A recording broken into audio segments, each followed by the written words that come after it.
Bueno, aquí estamos llegando a un fin de ciclo que probablemente también va a marcar un inicio de ciclo, como todo fin. Por lo mismo, en esta primera parte vamos a hacer una recapitulación en base a recuerdos de lo que fue este proceso, por qué nació y hasta dónde llegó, que apurándose a contestar esa pregunta, llegó al capítulo 25, es decir, cumple sus bodas de plata en el momento en que marcaría algo así como su divorcio o su final, porque efectivamente hay un divorcio con mi compañero con los que estuvimos trabajando durante los 24 capítulos anteriores, pero es un divorcio amistoso, digamos, es una separación amistosa, puesto que ellos van a continuar en una línea de contingencia y cotidianidad respecto al Valparaíso, la política y otras hierbas, en una versión audiovisual que tendrá una plataforma Facebook y que precisamente ya debutó el día de ayer. Y este espacio, que desde el principio fue concebido de una manera, va a intentar acercarse a lo que inicialmente lo concibió, a pesar de no haber conseguido en esta primera etapa, haber llegado a donde pretendía. ¿Qué es lo que estoy diciendo? Aquí comienzo a explicarlo. En realidad, con mi amigo Boris Kuleva y César Pincheira, nos reunimos en el café donde comenzó las grabaciones de este podcast. Y por eso también se aceptaba colocarle el nombre El Plan, puesto que el café está en el corazón de Valparaíso, en el corazón de la zona cero, y el afán era de alguna manera generar una ventana de exhibición para generar contenido, al mismo tiempo que generar algo atractivo en el café y en el entorno del café, producto que después del estallido toda la zona comercial donde se encontraba el café se había visto duramente afectada, ¿no? En Calle Condel, etcétera, ¿no? Todos los porteños saben que eso fue muy difícil en términos comercial y de sustentabilidad. Y entonces en el café que me tocaba a mí decidir con el equipo que trabajábamos ahí, decidimos intentar, y junto a la gente del Museo de Historia Natural que trabajaba muy cerca de nosotros, innovar, y la manera para innovar aquella vez fue, primero que nada, conseguir administrativamente todas las legitimidades y permisos correspondientes para abrir más temprano, ante la petición estrafalaria y ultra radical que yo efectué al director del museo para abrir a las 5 de la mañana, como en Sao Paulo. Conseguimos finalmente una autorización para abrir a las 8 de la mañana. Y esa era una medida que lo que buscaba era facultar y otorgarle al ciudadano porteño la posibilidad de entrar entonces a esa hora a tomar un café como el que preparábamos y la escenografía que teníamos dentro del museo, y al mismo tiempo de esa innovación para conseguir sustentabilidad económica, comercial de esa maquinaria. También decidimos entonces empezar a generar contenido, y siempre en el equipo de Valparaísología está rondando desde hace mucho tiempo establecer un canal sonoro, un canal visual. Y en esa línea dijimos, bueno, vamos a partir con algo de producción sencilla, para intentar buscar algún grado de excelencia en ese formato, y así nació el podcast que terminamos bautizando como El Plan, que era una sugerencia de nombre que hacía César Pincheira, producto de que él ya venía trabajando en esa línea en una suerte de dicho o marca que se llamaba El Plan de Valpo. Así nació y así comenzó a caminar. El afán de la valparaísología era principalmente aportar datos duros, históricos, hablar de la historia, hablar del patrimonio, y también colocar los temas de economía creativa y de cinematografía un poco más especializados para ayudar a nivelar los conocimientos que siguen siendo muy deficitarios en Valparaíso. Entonces, en esa vuelta y ante este divorcio acordado con mis amigos César y Boris, al que les deseo mucha suerte en el camino que toman ahora, estoy seguro que les va a salir bien y estoy seguro que nos vamos a volver a encontrar más temprano que tarde para desarrollar contenido en conjunto. Y por lo mismo entonces, esto de alguna manera es un capítulo que cierra un ciclo, pero al mismo tiempo, tal como dije al principio, abre también otro ciclo y a eso es lo que me voy a referir ahora porque dada esta oportunidad y esta coyuntura, este podcast probablemente no se llamará como se llama ahora, es lo más seguro, y el próximo domingo sí va a aparecer nuevamente en el horario frecuente, por el mismo mecanismo de distribución que hemos ocupado para todos los anteriores, pero esta vez sí nos vamos a orientar en serio a hablar sobre la historia, que es algo que todo el mundo dice que valora mucho, pero que a nadie le importa en realidad demasiado. Y como a nosotros efectivamente nos importa, nos vamos a dedicar a escuchar historias fragmentadas, ribosómicas, que ocurrieron efectivamente en Valparaíso y que tienen su base probada aquí, como una manera de hacer un ejercicio de rescate de memoria a través de del mecanismo oral. Y para eso, lo que ya tenemos claro sí es que vamos a ocupar a un gran recurso en esa dimensión que Samuel León Cáceres, que no soy yo por cierto,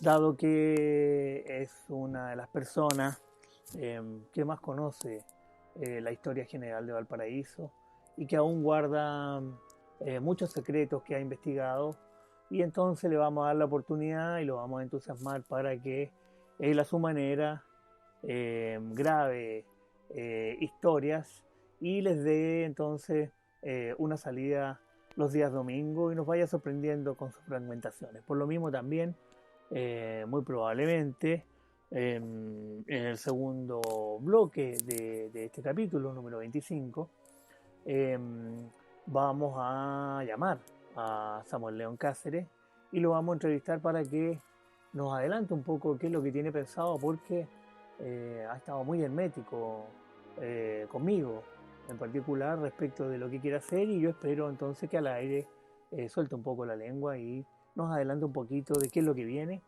Pero claramente lo que viene de aquí en adelante es vamos a intentar entrar particularmente más en la historia de Valparaíso, la historia mismo, el pasado, recordarlo con fechas, con historia y con narrativa, y también probablemente entrar de manera mucho más profunda en temas de economía creativa y afines, ¿no? No solamente hablar por hablar, sino que hablar con fundamento, con base, con conocimiento, citando documentos a ver si sirve de algún aporte. Probablemente también en este recorrido que vamos a iniciar estaremos anunciando unos workshops y talleres que se están inventando ahí con el equipo de Valparaísología, que parece que van a ser muy entretenidos y esperamos que sean del gusto del equipo fans que ya tenemos, por lo menos en el lado de Valparaísología. Yo estoy seguro que va a ser una posibilidad valiosa para tomar este proceso natural y reinventarnos. Lo que sí podemos decir ya, digamos, sin temor a equivocarnos, es que el formato que vamos a continuar haciendo va a ser un formato muchísimo menor al de hora que estábamos ocupando. Difícilmente nos vamos a pasar de 25 minutos en cada capítulo, pero al mismo tiempo van a ser 25 minutos muy bien trabajados en la previa y esperamos que eso se note. No me cabe duda que del lado de quien va a relatar historias del pasado de Valparaíso hay mucha preparación, pero al mismo tiempo también me quiero sorprender con sus relatos. Algunos de ellos los conozco, la mayoría de ellos no. Ahora mismo sé que está trabajando en eso, así que el próximo domingo podremos esperar un formato bastante más definido de este podcast y con un nuevo nombre, ¿no?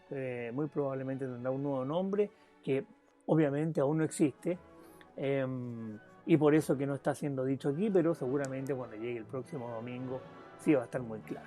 Entonces ahora vamos a ir a una pausa solamente para conservar la actitud deportiva de hacerlo. Y después vamos a tener una entrevista en la que Samuel León va a entrevistar a Samuel León. Eh, pero obviamente el último Samuel León es el interesante, el que sabe de historia, que nos va a contar un poco qué es lo que tiene preparado, qué es lo que nos va a grabar domingo a domingo y para saber más o menos a qué atenernos. Lo que sí tenemos claro ahora es que en las próximas ediciones de este podcast que está por nacer, tendrá una marca muy clara con la historia y con los datos duros, no datos inventados, ¿no? Hechos históricos acontecidos en Valparaíso. Pero también probablemente algún bloque de ese podcast también estará tomando forma respecto de alguna realidad un poco más contemporánea, ya sea asociada a algún ámbito de la política territorial, como así de la cultura y de la economía creativa, la cinematografía, sobre todo la recuperación económica, que sigue siendo la motivación principal por la que nació la valparaísología y nació el afán de generar economía creativa en este territorio.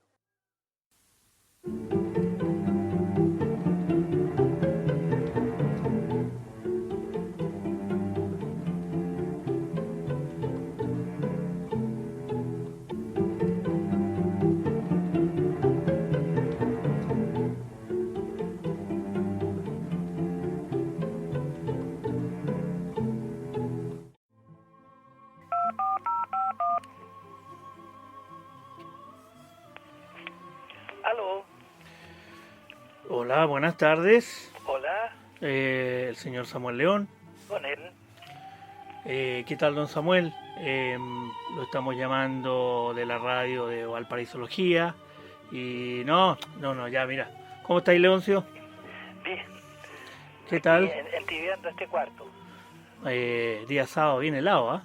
Pucha, que le embarró hoy, sí. Pero con la aguada costera que la conocemos bien. Que brusco el cambio ayer y creo que anuncian lluvia segura para el martes. Estaría bueno, ¿ah? Hasta aquí dicen que el martes 100%. Ojalá que así sea. Miércoles 40% y lunes poco posible. Mira que estáis bien informados. No, el Aneli que me pasó los datos. Súper. Oye, Leoncio, Samuel León Cáceres. Bueno, yo había anunciado en el primer bloque que venía una nueva etapa en este podcast y ya más o menos expliqué los contornos que probablemente va a tener. Pero todavía como no sabemos el nombre y tú eres el actor fundamental de esta etapa, vamos a hablar un poquito para que nos cuentes lo que tú puedas, digamos, y tengas claro al respecto.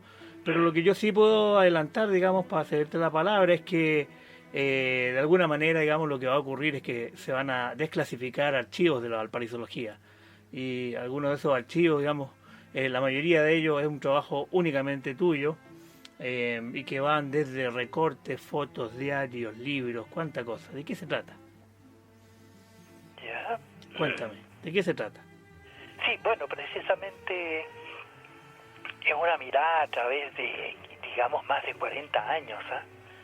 Más de 40 años de escarbar una ciudad que es extraordinariamente curiosa, extraordinariamente atípica, irrepetible en todos los sentidos, fundamentalmente por su estructura geográfica. Entonces, distintas generaciones a través del tiempo que se han albergado acá han dejado huellas, han ocurrido cosas, se han creado circunstancias, han ocurrido hechos trágicos, hechos históricos, hechos felices. La ciudad ha sido también, en términos de la visión un poco la inspiradora de pintores, fotógrafos, grabadores. Hay que acordarse que por una parte viene a ser un poco cuna de la fotografía chilena, y mucho tiempo después, más de un siglo después, también cuna de la cinematografía chilena. Oye, perdóname ahí, porque de alguna manera lo que tú estás diciendo es algo más o menos sabido, ¿no? No se domina en particular, pero se le sabe esa fama a Valparaíso, ¿no? De ser pionero. Pero, ¿de qué le ha servido a Valparaíso ser pionero? Se han perdido muchas cosas, vale decir, creo que la gran oportunidad que tuvo Valparaíso de recuperar su memoria histórica, porque este archivo, digamos, esta mirada de tanto tiempo sobre la ciudad, que no es mi ciudad, sino que es un chico santiaguino que se impresionó con ella a los 10 años, después la reencontró a los 18, casi 19 años, por segunda vez, y volvió a cautivar en otra instancia, y finalmente, contra todo lo que se había pensado, llegar a vivir a esta ciudad, digamos a la ciudad vecina, a Viña del Mar, pero están conurbanizadas, así que es lo mismo. Una ciudad que ha tenido atractivos muy particulares, y la pérdida de su memoria, creo que la gran tragedia de las muchas que tiene Valparaíso. Tiene muchos hechos lamentables, y la idea es que no nos quejemos tanto sobre ese aspecto, pero sí no traicionar la nostalgia en cierto sentido. Hay momentos muy lindos de la ciudad, momentos muy gratos, muy dulzones. Es una ciudad dulcemente decadente, casi el fenómeno que está en la música del fado, pero también se desaprovechó la gran oportunidad del 2003.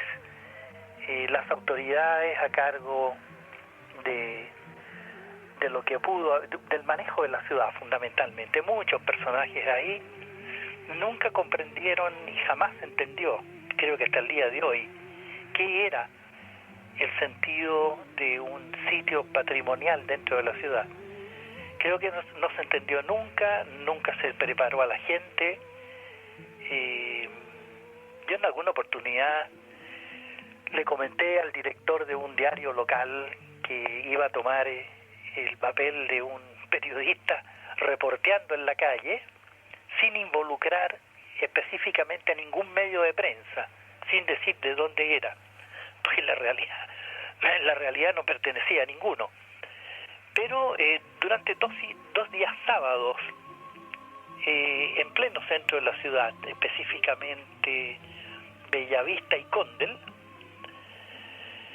entre 11 y 12 antes del mediodía, parar a mucha gente y tirarle una sola pregunta sobre qué significado y qué era y qué entendía lo que era una eventual nominación del patrimonio. Las respuestas casi en un 90% fueron absolutamente lamentables, y rescaté la más absurda, la rescaté tal vez con mucho afecto, que me la dio una señora de sobre 80 años, y ella estaba muy contenta si se le daba a Valparaíso la nominación, porque, y esto lo publicó la prensa, cuando se lo comenté al director del diario, ella pensaba que la nominación patrimonial era un diploma del Papa que le daban a la ciudad. Bien, bueno, ese extravío probablemente se puede disculpar en esa época porque estaba todo ocurriendo ahí, digamos, pero el problema es que parece que llegaba hasta hoy, todavía hay gente que podría decir cosas como esa, o que por lo menos anda bien perdido respecto de la oportunidad que tenía Valparaíso respecto de ser una ciudad dentro de la lista Patrimonio UNESCO. Sí, no me cabe duda. O sea, hoy día yo creo que gran cantidad de gente tiene confusión porque nunca hubo una dirección, nunca hubo una campaña. Era una de las oportunidades para tener un crecimiento, porque UNESCO considera que el elemento patrimonial de una ciudad también es una herramienta económica. Obviamente que esa herramienta económica produce incomodidad, produce ciertos trastornos, ¿no? Crece, si acaso se ha llevado en forma bien, y si acaso es algo muy atractivo.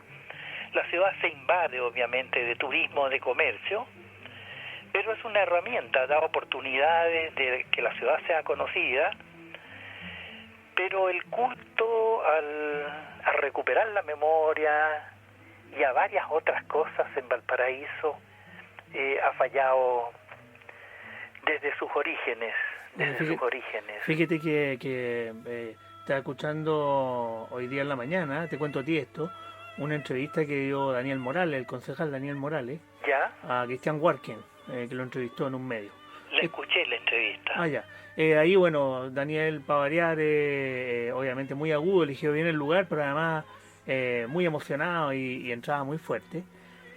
Y ahí también decía, aquí se me olvidó lo que te iba a decir. Fíjate, ¿por qué te estaba hablando, Daniel? ¿Alguna observación sobre el aspecto patrimonial?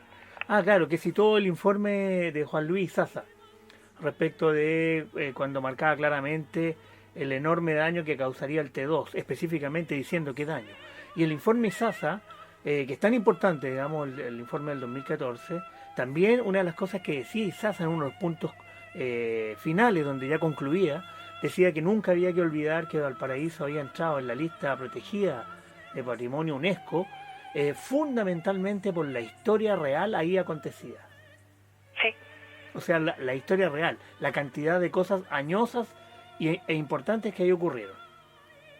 Sí, o sea, bueno, el motivo central, fundamental, fue el que en la mitad del siglo XIX Valparaíso se había ya convertido en un centro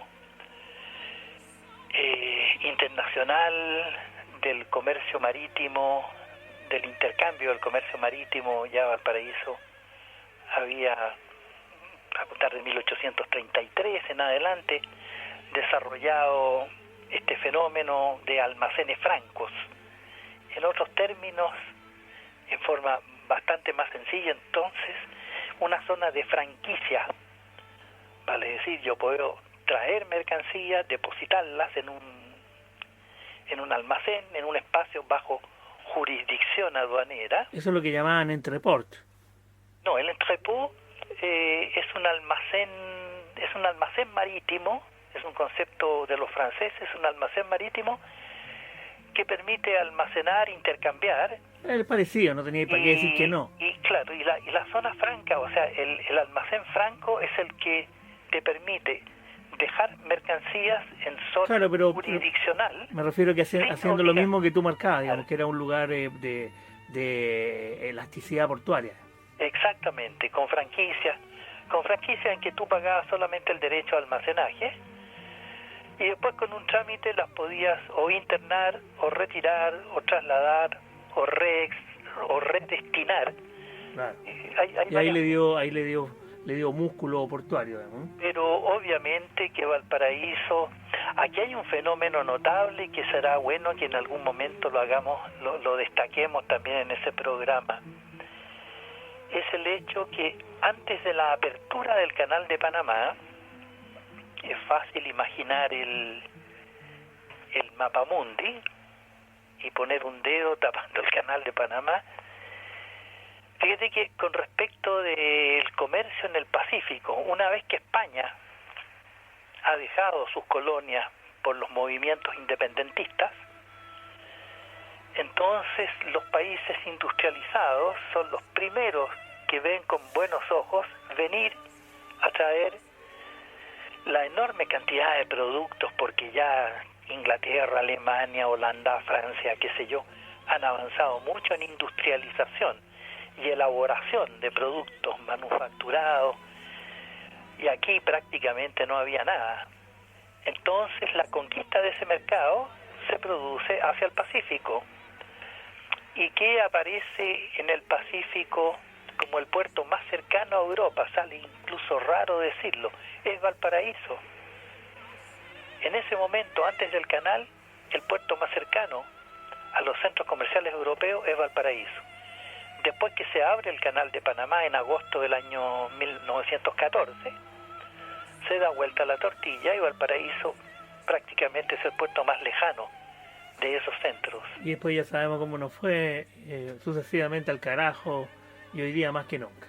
Bueno, después ya es una sucesión de acontecimientos, de tanto económicos, entre el siglo XX con graves problemas, casi del porte de esta pandemia actual, guardando las proporciones, con las grandes epidemias de viruela principalmente, de tifus, de sarampión. Hay que tener en cuenta que entre el año 1904 y 1905, esas grandes epidemias dejaron en ese periodo más víctimas que las que dejó el terremoto al año siguiente, que el terremoto de agosto del 6. Entonces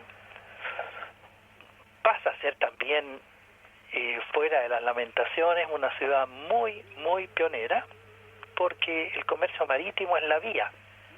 O sea, el mundo es el viajero y el comercio, fundamentalmente en las grandes distancias es el mar, es la vía marítima la que va a permitir, y Valparaíso entonces en ese momento es puerta de entrada.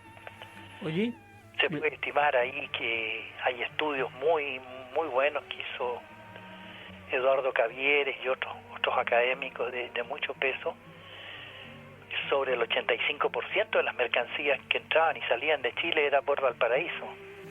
Claro, se condice. Oye, Leoncio, eso es lo que le trae también a Valparaíso la tecnología en forma muy temprana, por eso que después era interesante tocar ese punto. Sí, claro. No ponernos, no latear a la gente en aspectos como académicos, porque llevado a término anecdótico es bastante asequible. Pensamos, ¿no es cierto?, en una programación abierta a todo público, y una de las cosas que sería importante, porque Valparaíso, después del terremoto del 6 también cambió prácticamente buena parte de su gente original. Mucha gente se fue, se vinieron a Viña, se fueron a Santiago, muchas empresas se trasladaron por los efectos físicos del drama, porque Valparaíso no tenía oferta de nuevos suelos, que va a ser otro tema también, ¿no es cierto? Otro de los temas interesantes va a ser a tratar la planta artificial. O sea, hoy día caminamos en Valparaíso, si retrocediéramos tantos periodos de tiempo, estaríamos caminando siempre sobre el mar. Es la parte más veneciana que tiene la ciudad. Ah, sí, si acaso levantáramos el telón de la historia en ese punto. Oye, Leoncio, dime una cosa, ¿qué es lo que tienes claro hoy día respecto de lo que vas a comenzar a hacer? ¿Qué tipo de historias son las que nos vas a contar? Hay varios puntos que sería interesante abordar, entre un poco la referencia real y la cosa también anecdótica. Uno de ellos era precisamente esta ciudad sobre suelos artificiales, pero tal vez entrar en algo más liviana.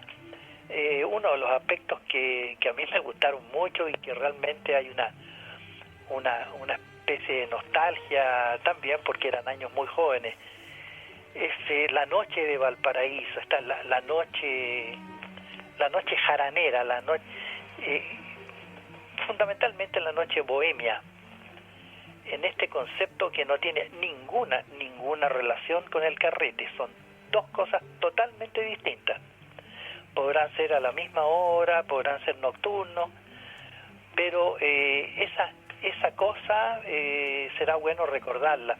Yo espero que haya mucha gente mayor también que pueda abordar el programa y reencontrarse con algunos hábitos, algunos lugares, algunos locales de esos años.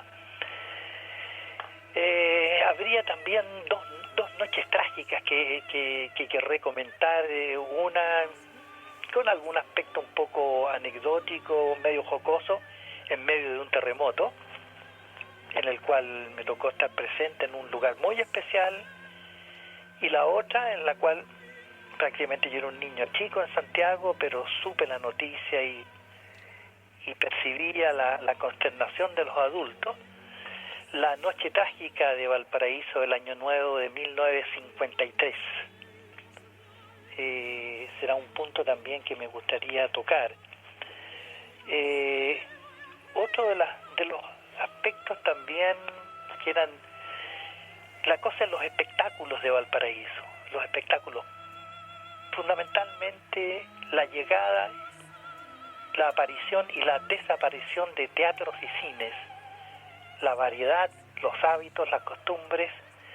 Hay una transición muy especial a través del tiempo en estas salas que tienen mucha tradición en Valparaíso. Y a propósito, de ahí desprendería yo otro relato de un espectáculo desaparecido, que son los toros en Valparaíso. Y esto me vino a raíz de también una cosa anecdótica, de un choque en la calle Colón a la altura de Las Heras, que iba un camión que iba con animales al matadero Portales. Así que tocaré también ese aspecto, tanto esa anécdota de uno de esos animales que iba ahí el año 54 posiblemente, Ramba. Porque fue un frenazo contra un trolleybús que tenía muy poco tiempo. El trolleybús entró a circular precisamente el trágico Año Nuevo 1953, debutaron. Y también estas corridas malamente llamadas corridas de toro, pero que tuvieron una cosa muy especial en Valparaíso, dentro de los tantos espectáculos públicos.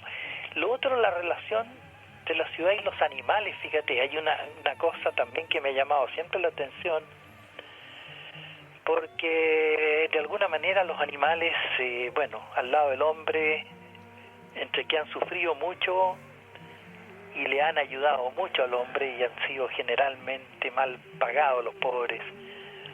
Entonces, esto a raíz de que estaba viendo unas fichas municipales de por allá del 1860 y tanto, 68. Ah, cuéntanos.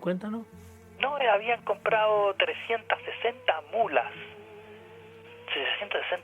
municipales, y uno decía, ¿por qué tanto animal? Precisamente candidato a alcalde. Los carretones de la basura, obviamente, son toda la movilización, todo el transporte, digamos, de ese momento es transporte a sangre, o sea, animales. Es así también como estos carretones del aseo. Es así también como años antes, en 1863, cuando debuta el ferrocarril urbano. No, claro, pero oye, perdona, pero ahí respecto a los animales no había vuelta, esa era la técnica de la época. Sí, pero es que hay varias cosas más que van apareciendo. O sea, el uso del caballo tirando los carros urbanos. Sí, me recuerdo esa publicidad cuando los cambiaron, que salían caballos llorando, dibujados en el diario. Ah, sí, en la revista Sucesos aparece un caballo que está despedido, con lágrimas porque han sido reemplazados por el tranvía eléctrico. Entonces ellos se quedaron sin trabajo. Oye, déjame cambiarte un poco el tema y contar algo. Yo siempre cuento esta anécdota que recuerdo estar siendo chico jugando al lado tuyo en algún living de las casas que teníamos. Yo haciendo juegos de niño con autitos probablemente en la alfombra y tú mirando fotos y libros y cosas. Y también recuerdo algunas discusiones familiares con parentela que venía de visita a casa y que en el momento en que tú no estabas ponía en duda ese trabajo que tú hacías, acusando de que no alimentaba absolutamente a nadie y que era una pérdida de tiempo, un hobby al que dedicabas tanto tiempo. Pero eso independiente del juicio que haya tenido y razón que haya tenido esa persona, a ti te permitió hoy día ser un gran conocedor de la historia general de Valparaíso. ¿De qué sirve eso hoy día, crees tú, transferir esos conocimientos? Mira, con un poco de desencanto, porque son grupos, por ejemplo, entre la gente joven, digamos, en general, cuando uno tiene la oportunidad de entrar en el tema, aparece mucha curiosidad.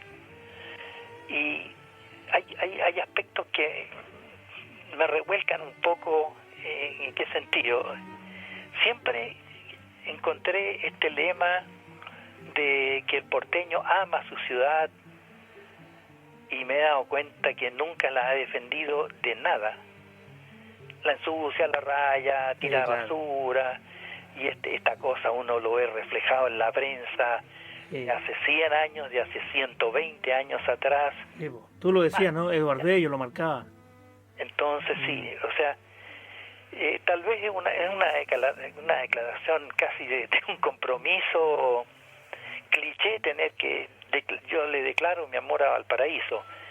En realidad la mayoría de la gente que yo me topé como investigadores, encontrando realmente los valores de distinto orden de la ciudad, no éramos de Valparaíso. La gran mayoría no éramos de acá. Esto también porque el terremoto del 6, como yo te decía, alejó mucha gente. La estructura social. Se fue mucha gente que tenía, por una parte, sólida posición económica, y que al mismo tiempo exigía de sus autoridades mejorías constantes desde el punto de vista del aseo, de distinto orden, de aspectos de urbanización, de ornato, de espacios públicos. Pero después del terremoto, como yo decía, mucha gente se va y llega mucha gente del interior que no tiene identificación con la ciudad. Viene un periodo de empobrecimiento que no es responsabilidad de ellos. En Valparaíso, cuando empieza a decaer Valparaíso, ya es las epidemias, los conflictos sociales, el terremoto, la apertura del Canal de Panamá, la sobreproducción de abonos artificiales nitrogenados en Europa, especialmente Alemania, que fue el primer comprador de salitre chileno, se transformó ya en 1920, era el primer competidor del salitre chileno. Entonces comienzan a cerrarse, a contar de ahí, oficinas salitreras, y quedó en el imaginario de medio mundo que la ciudad estrella del comercio, de lo bursátil, lo mercantil, lo bancario, lo empresarial, lo laboral, era Valparaíso, y Valparaíso ya venía en bajada, en una bajada sin vuelta. Había perdido este liderato, primero como el puerto más importante del Pacífico Sur. Del Pacífico en general siempre fue San Francisco, California, este hermano mayor. De ahí la dominación de Pancho a Valparaíso, pero Valparaíso conocido en todo el mundo. Entonces es muy posible que en muchas partes del mundo nadie sabía cuál era la capital de Chile, ni qué era Viña del Mar, ni nada, pero Valparaíso sí. Oye, Valparaíso, presencia universal. Pero de toda esa época de grandes momentos, de grandeza, ¿de qué le va a servir al futuro Valparaíso hoy día todo eso? ¿Perdón? ¿De qué le va a servir al futuro Valparaíso todo eso? No, eso ya quedó atrás. O sea, no resucitan las, qué sé yo, así como cuando uno mira estas civilizaciones que llegaron a altos lugares de desarrollo intelectual, cultural o económico, de distintos valores de carácter universal. Si uno habla de los pueblos caldeas, sumerios, Egipto, o se cambia de escenario y se viene al mundo maya o azteca, o al mundo inca, o al mundo griego, y vamos de nuevo al siglo V antes de Cristo. Te hago la última pregunta. Es que Más o menos, yo más o menos yo he visto los archivos que tú tienes, obviamente, y tenía una cantidad de carpetas y recortes, y tenés clasificación de historia. Casi todo tiene que ver con Valparaíso, aparte de, digamos, de toda tu biblioteca. Todo ese archivo enorme que tiene ahí, que es físico, vas a sacar cositas ahí y las vas a ir ordenando, las vas a elegir tú mismo, que ese es el acuerdo que tenemos. Tú eres el que da la pauta. Para partir tengo una pauta ya. Tengo una pauta más o menos la que te estaba dando, a la cual quiero agregar algunos aspectos más. Algunos aspectos que incluso tienen cosas como, digamos, divertidas. Ya. Que son las esculturas de Valparaíso. Hay tema para todo ahí. Esculturas que vagan, que se cambian de lugar, de las tantas calificaciones que le dio Joaquín Edwards a Valparaíso. Era también la ciudad de las estatuas viajeras. Ahí hay cosas bien interesantes. Hay personajes curiosísimos también. Hay un niño que fue explotado por sus tíos y su padre, y que le inventaron que era milagroso, que me gustaría mucho tocar ese tema porque causó conmoción nacional y iba a estar de visita en Valparaíso. Habíamos hablado del tema tan único, ¿no?, de esta ciudad con tal cantidad de funiculares y un par de ascensores. Uno de tus grandes dominios.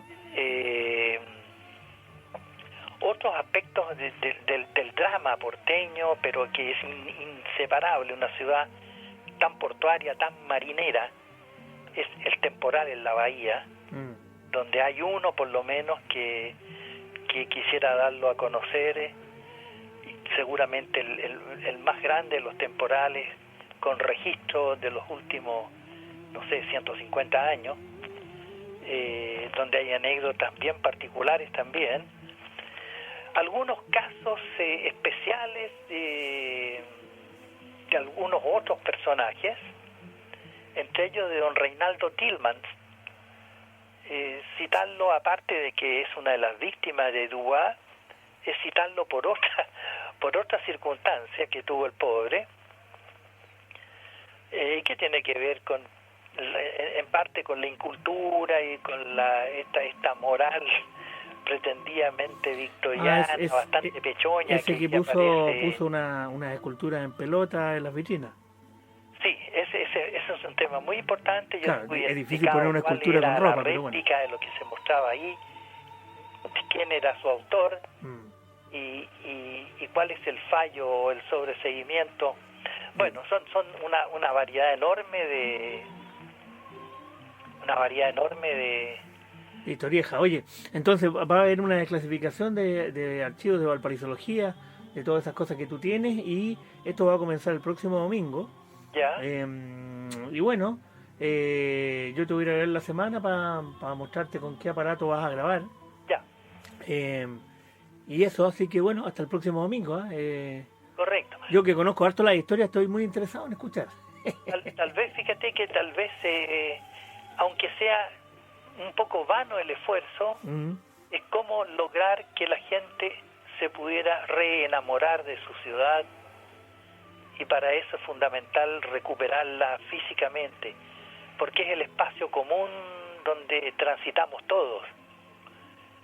Entonces debe ser una ciudad que otra vez sea grata a la vista, así esté empobrecida como está hace mucho tiempo, pero ya es un punto de partida, porque recuperarla estéticamente, recuperar su comercio, recuperar muchos aspectos, permite que la gente vuelva, que la cosa vuelva a funcionar, que vuelvan a recuperarse puestos de trabajo. Es una cadena de cosas, pero mientras se tienen autoridades que de cualquier orden, de cualquier porte, pero que desconocen profundamente la naturaleza, la historia, la memoria, la mentalidad de donde están, no hay caso. No hay caso. Entonces, a lo mejor en forma pasiva, digamos una especie de resistencia pasiva, así como lo planteó Gandhi, buscar otra forma de que la gente se movilice. Y es una de las cosas que nosotros, un grupo que formamos hace tiempo, lo conversaremos en otro momento en la Escuela de Arquitectura. Tratamos de hacer un grupo antes de la nominación para llevar un poco el conocimiento a cada junta de vecinos y activarlas, pero ahí la oscura, pobre de ideas, pobre de actuación, cosa política local, impidió que esto funcionara en el plano de la identidad. Sí. Porque los personajes que mandaron a prohibir esto y amenazaron a los que se estaban incorporando, que tenían alguna dependencia de ellos, miraban con temor que se les tocara alguna hoja del poder, y no era eso. Sí, Mira, claro. a ver si puedo encontrar la llamada perdida. Hoy el Valparaíso está muy deficitario de buenas autoridades hace mucho rato. Es una de las cosas que le pena duramente. No, yo echo de menos, bueno, no lo conocí, no es de mi época, pero dentro del top, creo que desde 1930 para adelante es muy, pero muy poco, a veces un poco parcial, lo rescatable. Pero autoridad de la ciudad, de estatura, no la tenemos hace mucho tiempo. ¿Desde Lautaro Rosa o puede ser un poco más? Sí, Lautaro Rosa es notable en su época. Desgraciadamente estuvo 2 años, fue designado en otra cosa, pero en 2 años hizo más de lo que la suma de varios no ha hecho en 40. Bueno, entonces a contar del próximo domingo tú nos empiezas a contar de diferentes cositas libres elegidas por ti que tienen que ver con la historia del Valparaíso, desclasificando los archivos. Vale, ya está. Como si fuera... Ok. Sí, es una desclasificación. Sí. La desclasificación de los archivos. Ya, Leoncio, no te jodo más. Vale. Ándate a descansar y recupera tu llamada. Un abrazo grande. Igual. Un beso. Gracias. Chao. Chao, chao.